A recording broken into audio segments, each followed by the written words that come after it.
Matius pasal 15, perintah Allah dan adat istiadat Yahudi.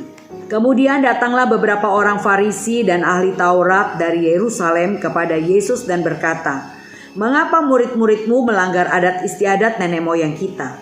Mereka tidak membasuh tangan sebelum makan."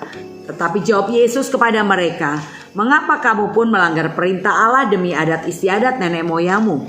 Sebab Allah berfirman, hormatilah ayahmu dan ibumu. Dan lagi, siapa yang mengutuki ayahnya atau ibunya pasti dihukum mati. Tetapi kamu berkata, barang siapa berkata kepada bapaknya atau kepada ibunya, apa yang ada padaku yang dapat digunakan untuk pemeliharaanmu, sudah digunakan untuk persembahan kepada Allah. Orang itu tidak wajib lagi menghormati bapaknya atau ibunya. Demikian firman Allah kamu nyatakan tidak berlaku demi adat istiadatmu sendiri. Hai orang-orang munafik! Benarlah nubuat Yesaya tentang kamu. Bangsa ini memuliakan aku dengan bibirnya, padahal hatinya jauh daripadaku. Percuma mereka beribadah kepadaku, sedangkan ajaran yang mereka ajarkan ialah perintah manusia."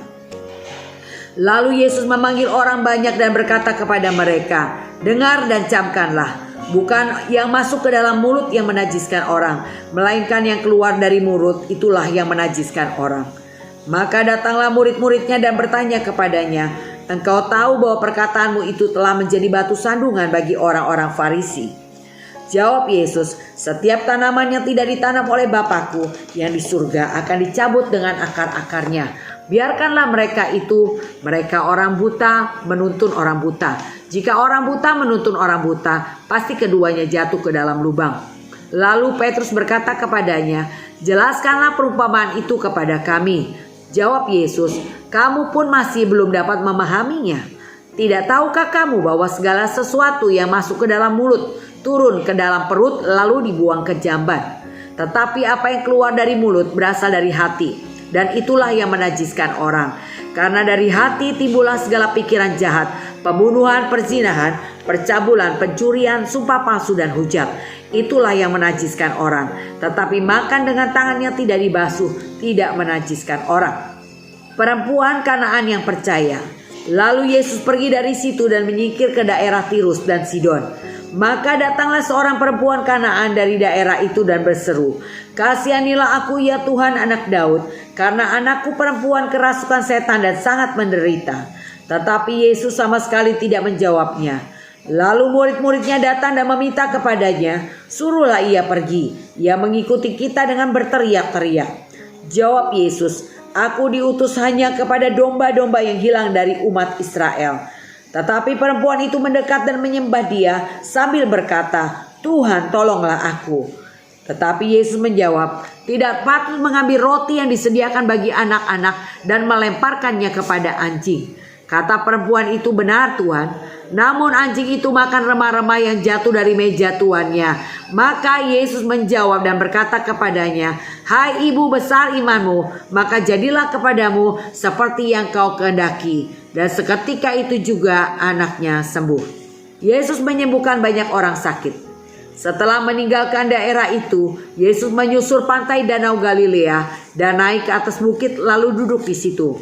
Kemudian orang banyak berbondong-bondong datang kepadanya, membawa orang lumpuh, orang timpang, orang buta, orang bisu, dan banyak lagi yang lain. Lalu meletakkan mereka pada kaki Yesus, dan ia menyembuhkan mereka semuanya.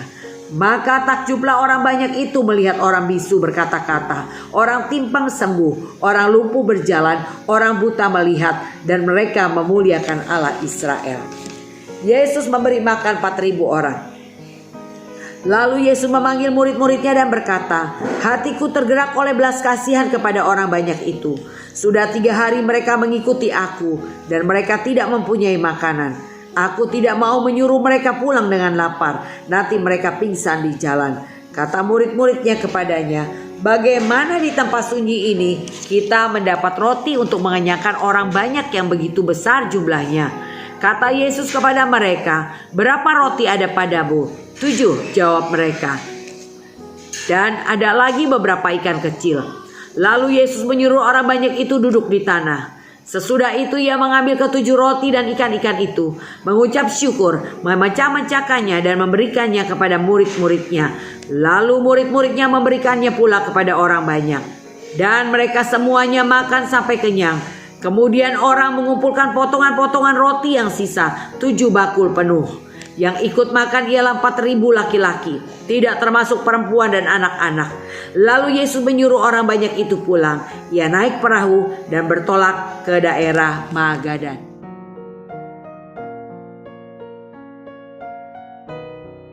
Matius pasal 15, perintah Allah dan adat istiadat Yahudi. Orang Farisi dan ahli Taurat menegur Yesus karena murid-muridnya memakan dengan tidak membasuh tangan. Dianggap melanggar adat istiadat nenek moyang mereka. Tetapi Tuhan kembali menegur mereka karena dikatakan kamu pun juga melanggar perintah Allah demi adat istiadat nenek moyangmu. Contohnya ada firman Tuhan yang berkata, hormati ayahmu dan ibumu. Dan lagi siapa yang mengutuki ayahnya dan ibunya pasti dihukum mati. Tetapi ahli Taurat orang Farisi ini berkata demikian, apalagi yang dapat diberikan kepada bapak atau ibunya.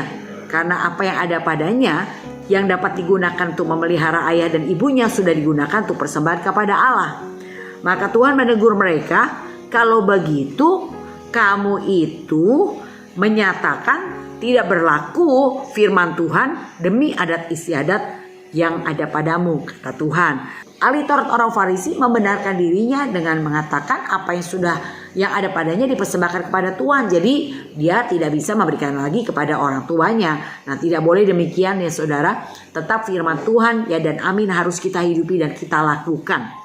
Jadi persembahan kepada Tuhan kita berikan bukan berarti membuat kita tidak melakukan hukum atau perintah Tuhan yang sesungguhnya, bicara taat dan hormati orang tua kita.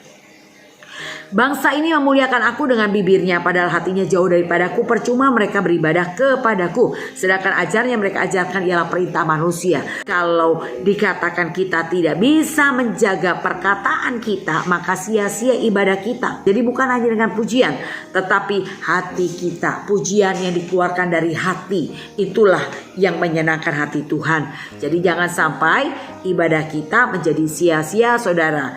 Kenapa? Karena dikatakan kita mengajarkan ajaran ialah perintah manusia, bukan perintah Tuhan, bukan kehendak Tuhan. Tapi Tuhan mau kita memuliakan Tuhan dengan bibir kita, juga dengan hati kita, supaya jangan sia-sia ibadah yang kita lakukan. Nah, Yesus berkata, dengarkan dan camkan, ini bukan yang masuk ke dalam mulut yang menajiskan orang, melainkan yang keluar dari mulut, itu yang menajiskan orang. Ya, jadi apa yang dikatakan masuk ke dalam mulut, kenapa tidak menajiskan? Karena nanti juga akan keluar ke jamban.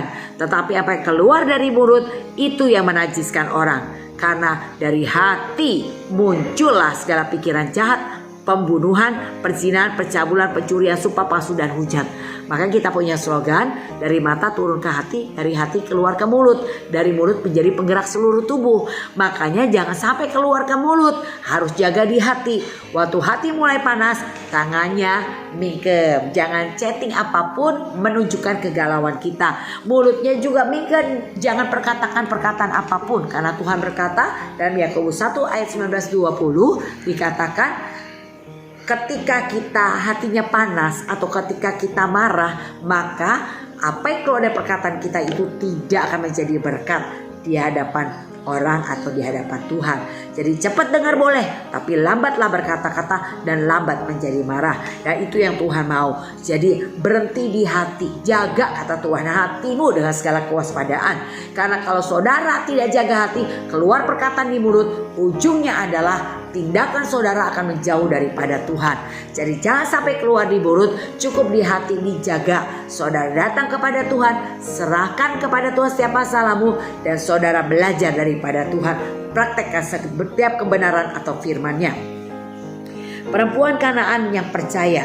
Ini bicara tentang seorang perempuan Kanaan yang berseru kepada Tuhan karena anaknya kerasukan setan dan sangat menderita. Ia berseru kepada Tuhan. Dan pada saat itu murid-murid meminta dia pergi. Jadi murid-murid mengusir perempuan itu. Tapi wanita ini tidak berhenti berseru kepada Tuhan.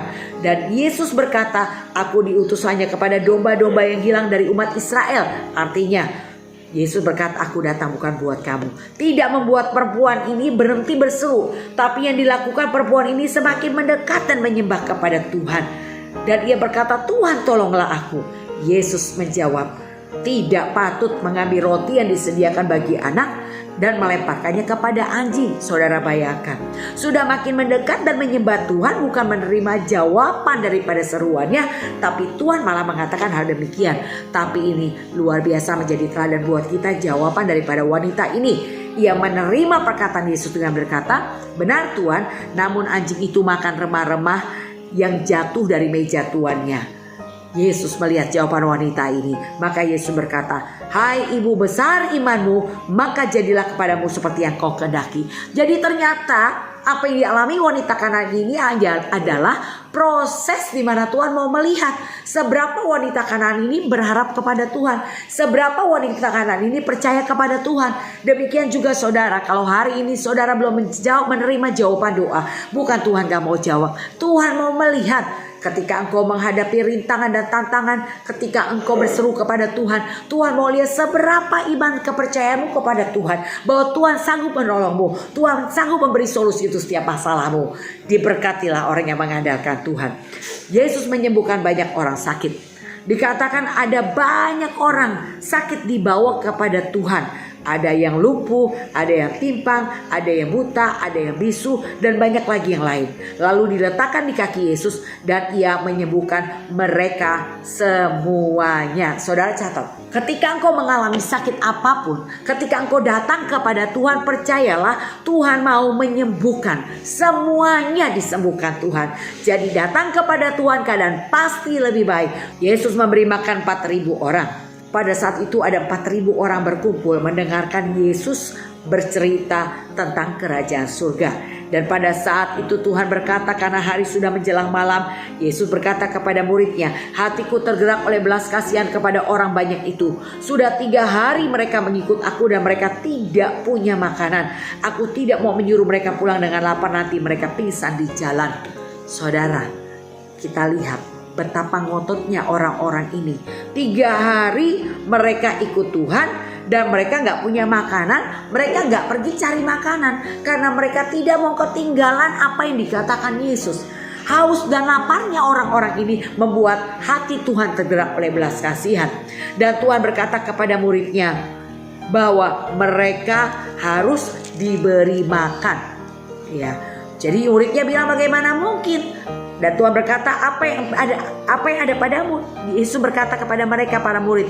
Dan murid berkata, hanya ada dikatakan beberapa roti dan juga beberapa ikan kecil. Orang banyak itu disuruh duduk. Yesus mengambil ke7 roti dan ikan-ikan itu. Ia mengucap syukur, memecah-mecahkan, memberikan kepada murid. Lalu muridnya memberikan pulang kepada orang banyak. Dan mereka makan sampai kenyang. Kemudian orang mengumpulkan potongan roti sisa 7 bakul penuh. Yang ikut pada saat itu ada 4.000 laki-laki, tidak termasuk perempuan dan anak-anak. Wow saudara, ini adalah mujizat kedua berbicara tentang pelipat gandaan roti dan ikan ya saudara. Yang sebelumnya kita mendengar ada 5 roti, 2 ekor ikan mencukupkan 5.000 orang, maka sisa 12 bakul. Caranya saudara sama seperti sebelumnya. Dan begitulah saudara hendaknya kita percaya.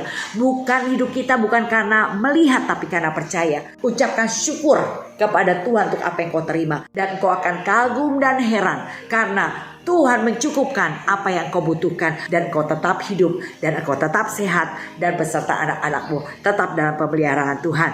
Jadi banggalah punya Tuhan Yesus. Tuhan Yesus memberkati.